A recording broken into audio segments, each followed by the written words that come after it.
Hello everyone, welcome to the channel. Hope you are doing well and fine, and in today's video I'll be showing you Fortnite mobile how to open map. So without wasting any time, let's just jump right on the video and make sure to watch this video till the end and follow the steps as well. So the first thing that you need to do is head over and open up your Fortnite mobile app. Then once you're inside here, what you need to do is just simply select a game that you want to play and then simply tap on play. Now once you are connected in a game, you will be seeing a map on the top left corner of your screen. Simply tap on it and then you'll be able to open the full screen map. You can pinch to zoom in or zoom out. Then tap on the points of interest or markers to see more details.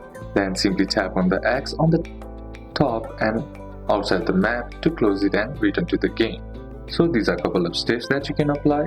And that's it for today's video, guys. Hope this video was useful to you. Leave a like if it did. Comment down any questions that you have and see you soon on the next one.